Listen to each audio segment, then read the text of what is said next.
A man driving a truck down a mountain road.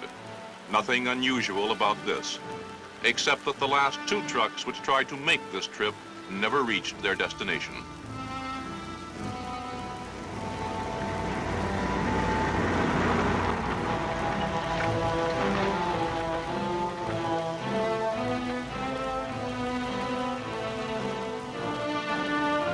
Behind the wheel of the truck is an American soldier, assigned to United States Army Special Forces operating in one of the most dangerous regions of Southeast Asia, the guerrilla-infested central highlands of Vietnam.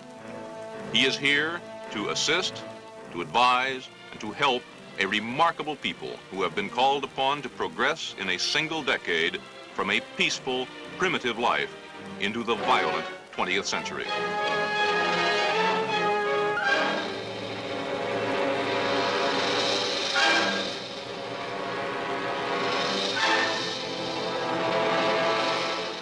As Commander-in-Chief, the late President Kennedy left to us this directive. We need a greater ability to deal with guerrilla forces, insurrections, and subversion. We must be ready to deal with any size of force, including small, externally supported bands of men, and we must help train local forces to be equally effective.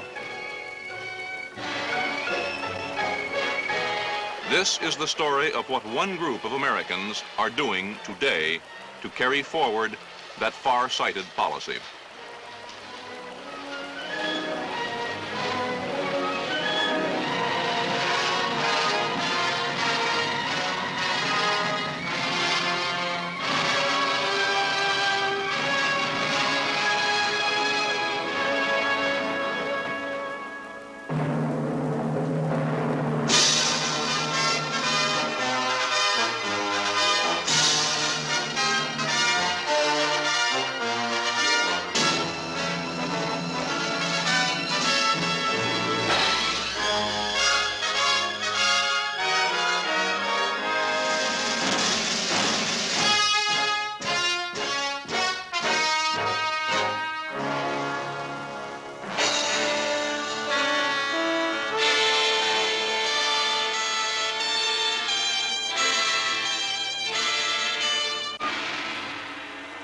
The undeclared war raging today in South Vietnam is not being fought in the streets of cities.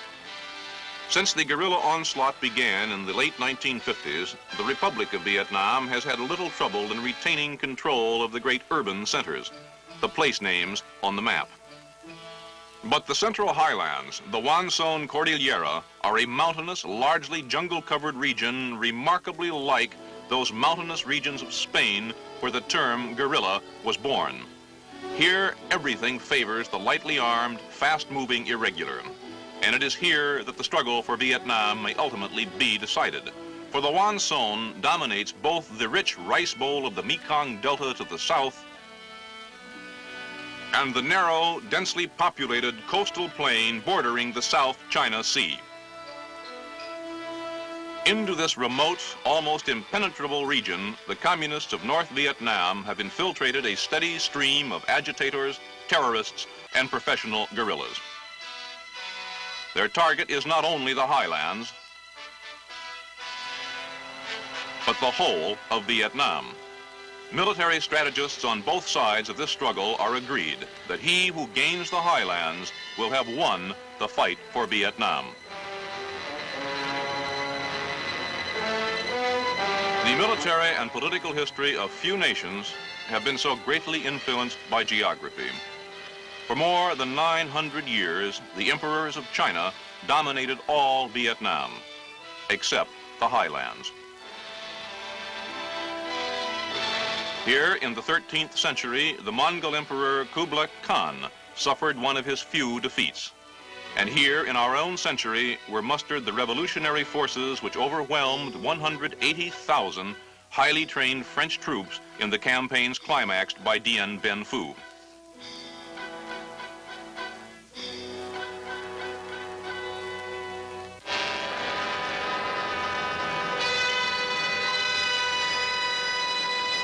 Villages of the highlands are inhabited by many races, each with a tradition and a way of life distinctly its own. Known to the outside world by the French term Montagnards, or mountain people, they are known to themselves by such tribal names as Rade and Mong, are vastly different from the light-skinned lowlanders whom the world knows as Vietnamese. Believed to be the original inhabitants of the region before the arrival of the Vietnamese more than 2,000 years ago, most of the Montagnards continue to live a Stone Age existence in the midst of the 20th century.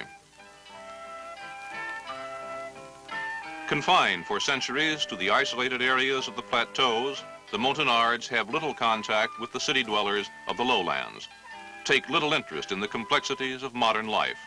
For most of them, Vietnamese is a foreign language.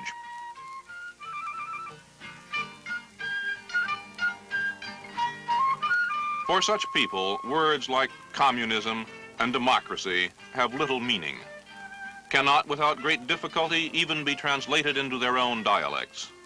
Here in the mountains, both Saigon and the communist capital of Hanoi seem equally remote and unimportant. Through these mountain villages for more than a decade have passed increasing numbers of communist guerrillas, befriending the villagers, rewarding those who cooperate, terrorizing those who resist. The guerrillas have converted much of the highlands into a secure staging area for their assaults on the roads and population centers of the lowlands below.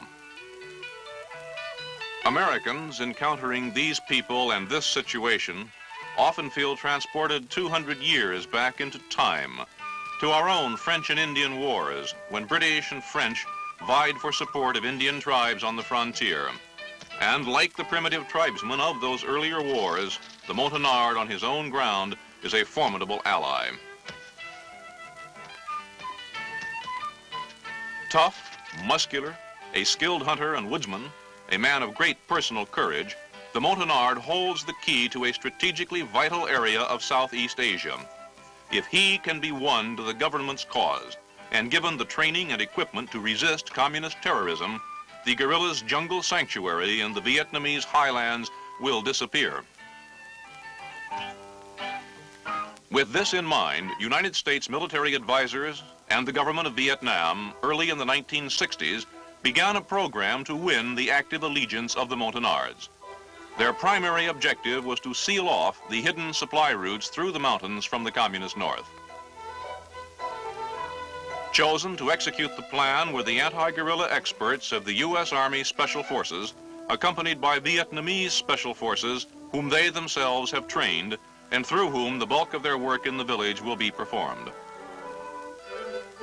Equipped with all the skills of the highly trained airborne infantryman, the Special Forces soldier brings with him a number of unique abilities designed to meet just such situations. Selected for linguistic aptitude and a talent for tact and diplomacy, Special Forces personnel are adept at winning friends, from the village chief down to the lowliest peasant.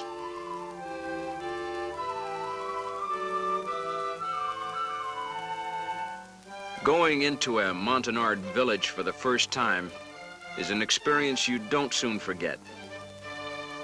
In the first place, the only people you're likely to find are the ones who were too old or too young or too sick to run away when they saw you coming. You give candy to the kids, talk politely to their elders, and try to convince everybody that you're not here to hurt anyone. There's no way of knowing whether the men have run away because they're guerrillas themselves or because they believe guerrilla propaganda about the government troops and the terrible Yankees. All you can do is keep your guard up and try to show by actions that you're here on a friendly mission. Our biggest asset in this kind of thing is the team medic. His main job, of course, is taking care of us. But there are no field hospitals in guerrilla fighting, so one of our medics has to know a lot about his business. With the modern medicines available, he can do a lot for people in places like this.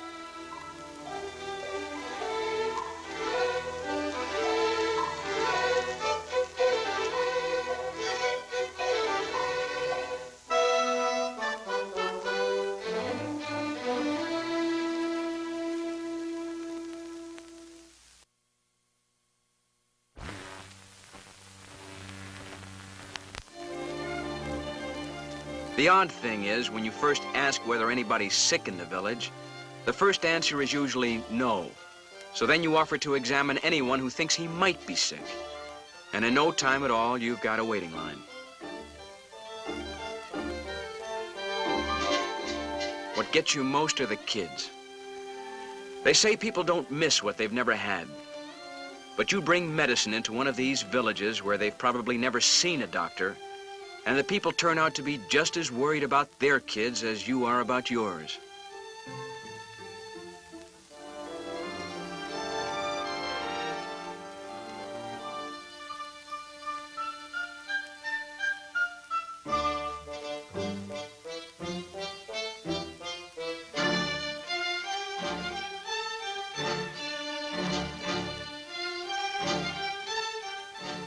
Pull an aching tooth or save a man's eyesight, and you've made a friend for life.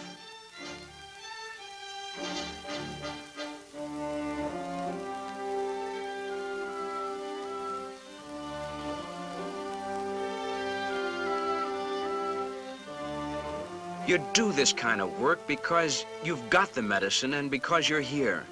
And God knows it needs to be done. In some of these villages, half the people have TB. Most of the kids have impetigo, and everybody has vitamin deficiencies. Any decent human being coming into a setup like this would do what he could without asking for a reason. But the fact remains that from a military point of view, this is a good tactic. Squads and platoons of Vietcong guerrillas have been coming through here with promises. Now, thanks to our medic, we've come along with something a lot better, something we can give them now.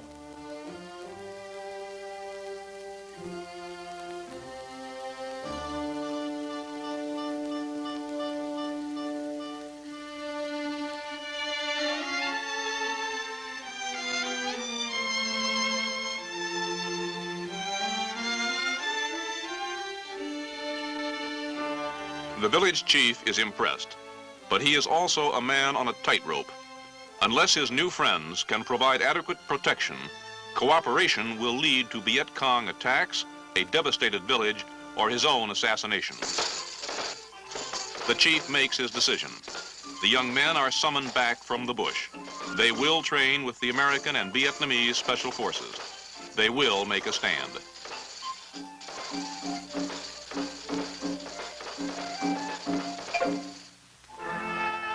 And so Montagnards of fighting age assemble. The first step is taken toward recovery of a communist-dominated area within the borders of South Vietnam. All this is taking place in what is, to all intents and purposes, enemy territory. Much will have to be accomplished before anyone here sleeps without a gun close to his pillow.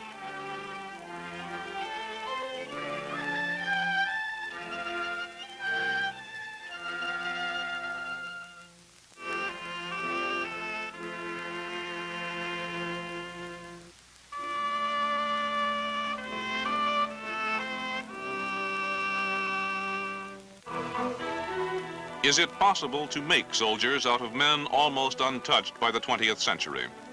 What kind of supplies do you issue to men who have never worn pants or shoes?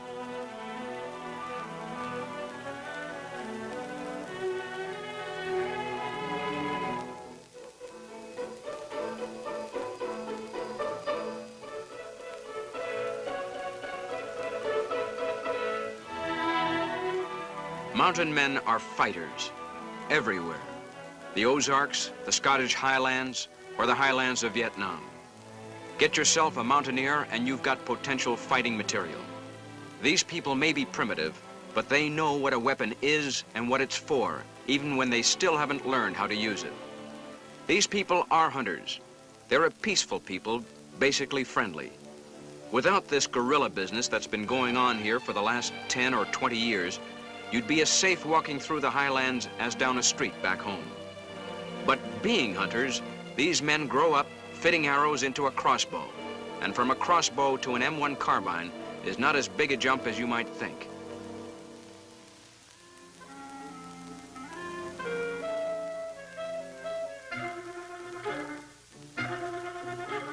One thing mountain people aren't always so big on, though, is discipline and organization.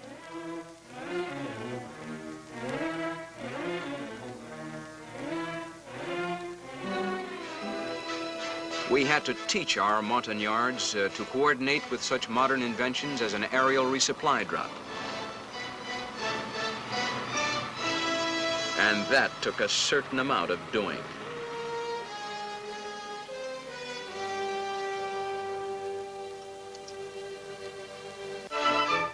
One of the Montagnard's great assets as a fighting man is the energy, the mileage he can get out of a single bowl of rice. Incidentally, this training program was by no means a one-way street.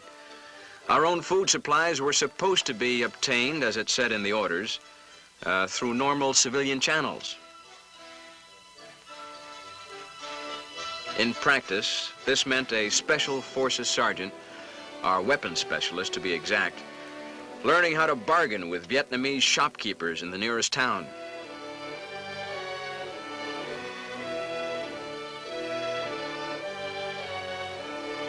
Part of the ritual involves sharing tea with the proprietor and his family while everyone argues politely about prices. Our weapons specialist became an overnight authority on chickens, cabbages,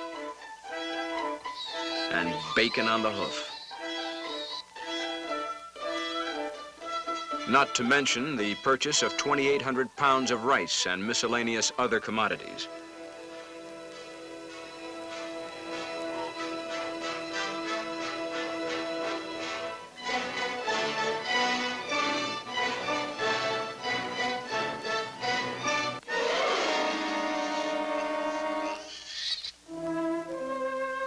Classes for the Montagnards were conducted whenever possible by U.S. and Vietnamese special forces working together. It was a complicated operation. The Vietnamese weren't much better off than we were. Most of the lecturers required 2 interpreters. There were Vietnamese who spoke English and a few Montagnards who spoke Vietnamese. One of us would give the lesson to an English-speaking Vietnamese.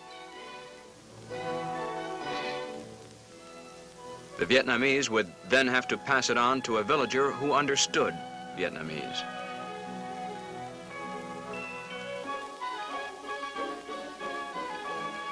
The native interpreter would then pass it along to the trainees.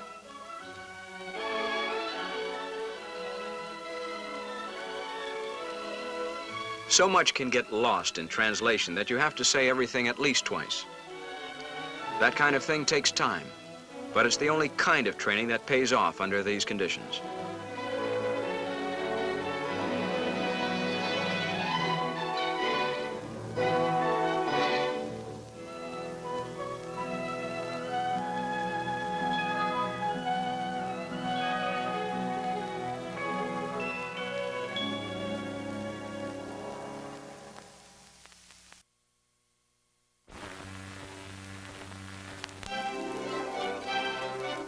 The students themselves were amazing. They took to modern firearms faster than most of us thought possible. These men came to us with almost none of the background you'd expect a trainee to have. Most of them couldn't read or write. Most of them couldn't even pass a draft board physical back in the States.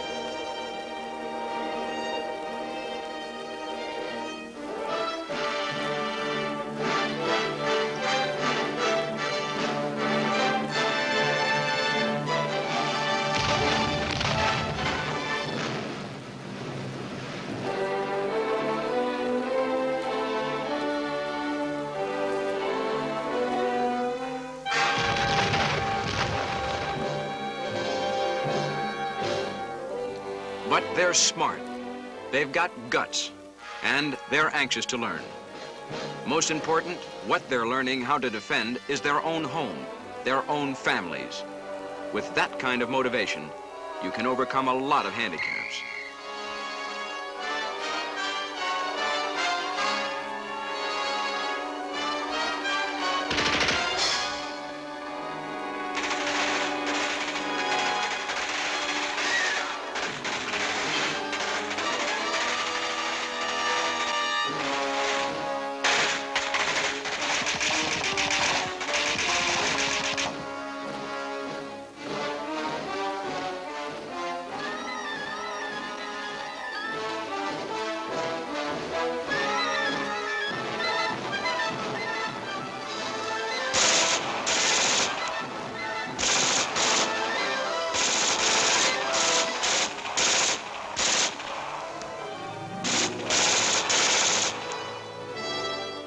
We had to hit the high points of 6 months' worth of training in only a few weeks.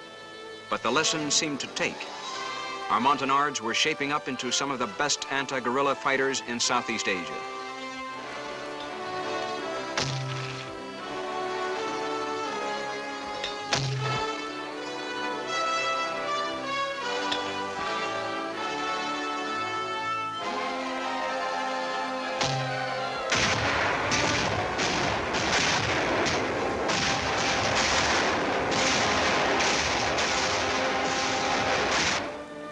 In a very few weeks, they progressed from simple hand weapons to the tricky business of demolition.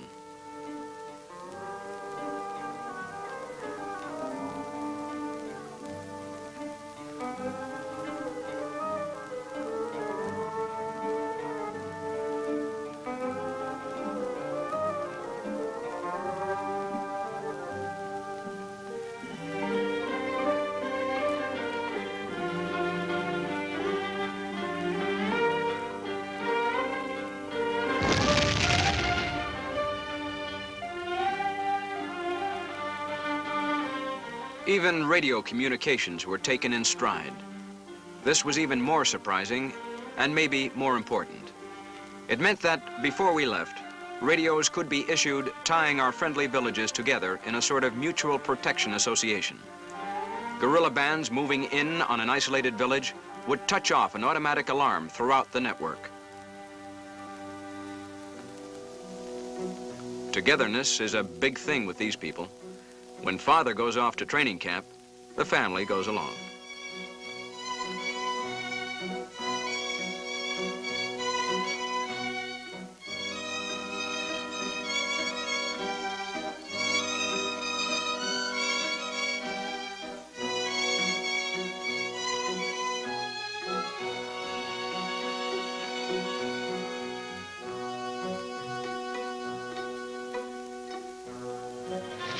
But they still take to soldiering as fast as any group you're ever likely to see. Within a few weeks after seeing their first rifle, these characters were going through an infiltration course as rugged as anything they've got at Fort Bragg.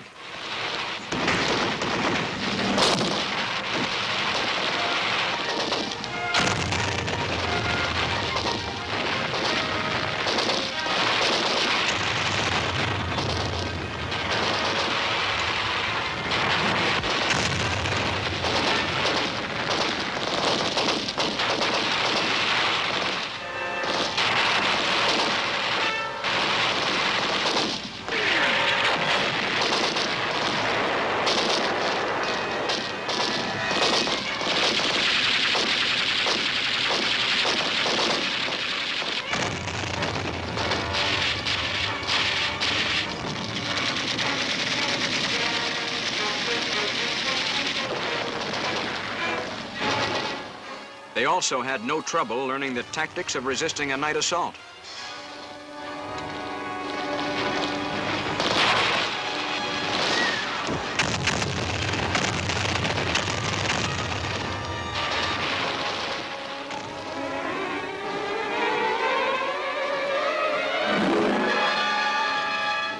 This burning arrow technique is designed to point out guerrilla positions to aircraft answering a radio call for help.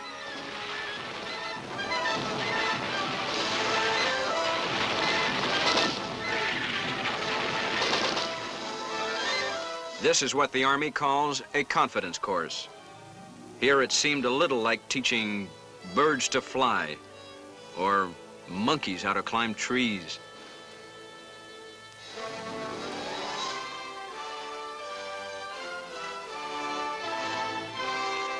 Convincing them of the importance of night patrols in the jungle was a little more difficult. Their inclination was to stay home and man the barricades. We had to persuade them that unless you attack and ambush the guerrilla on his own ground, he'll turn your village into a shooting gallery.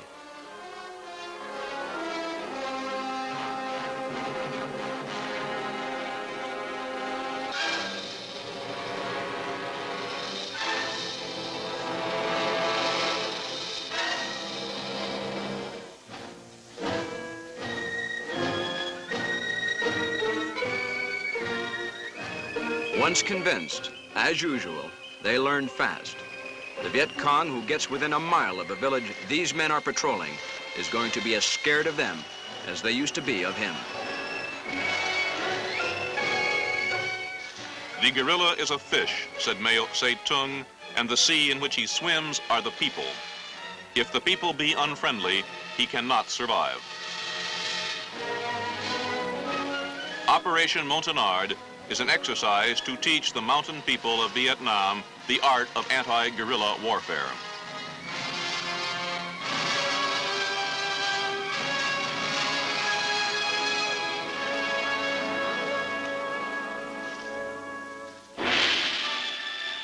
It also involves giving them a better understanding of the issues, of what the war of subversion raging in their country is really all about. Through no fault of their own, the future of these mountain people is inextricably bound up with the outcome of the struggle against communist expansion in Southeast Asia. Operation Montagnard has given them the weapons and organization to resist guerrilla terrorism.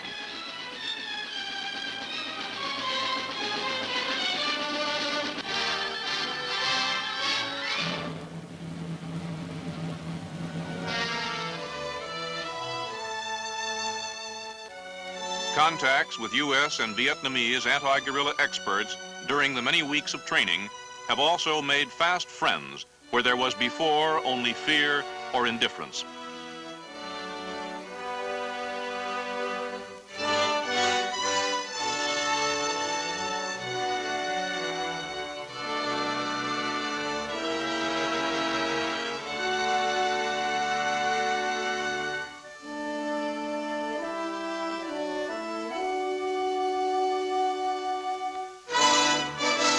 Departing, men of the U.S. Army Special Forces leave behind a well-trained group of friends who may in time have a profound effect on the future of Vietnam.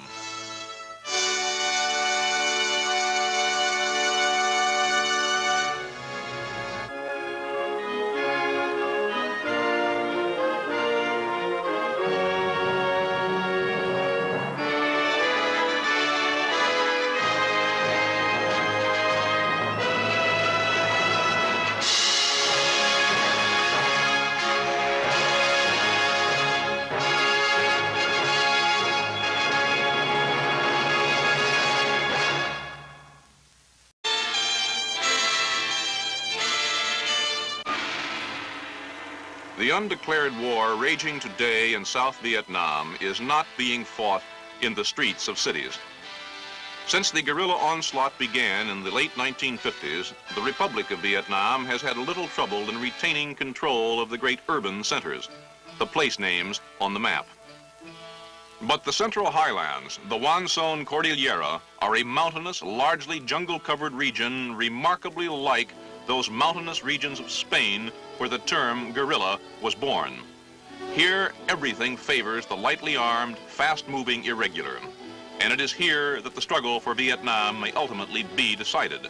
For the Tan Son dominates both the rich rice bowl of the Mekong Delta to the south and the narrow, densely populated coastal plain bordering the South China Sea. Into this remote, almost impenetrable region, the communists of North Vietnam have infiltrated a steady stream of agitators, terrorists, and professional guerrillas. Their target is not only the highlands,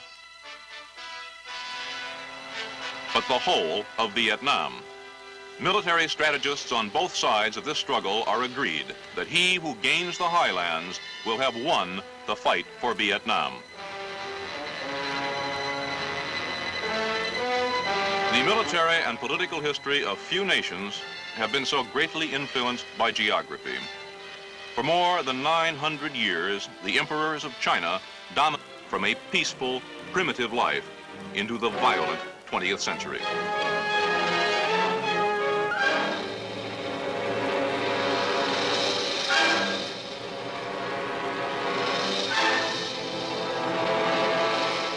As Commander-in-Chief, the late President Kennedy left to us this directive. We need a greater ability to deal with guerrilla forces, insurrections, and subversion. We must be ready to deal with any size of force, including small, externally supported bands of men. And we must help train local forces to be equally effective. This is the story of what one group of Americans are doing today to carry forward that far-sighted policy.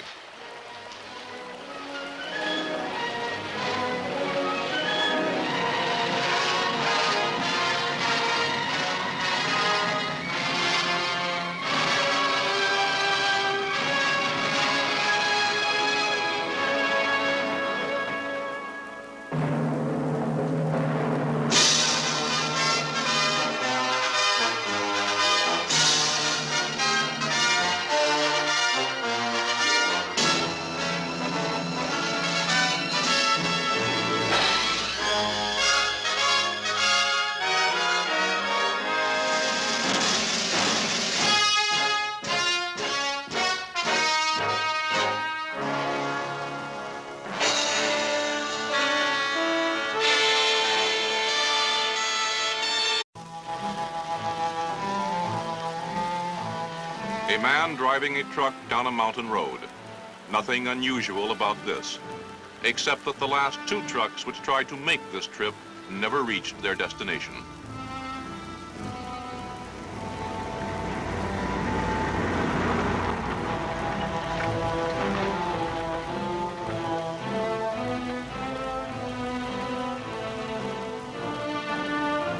Behind the wheel of the truck is an American soldier, assigned to United States Army Special Forces operating in one of the most dangerous regions of Southeast Asia, the guerrilla-infested central highlands of Vietnam.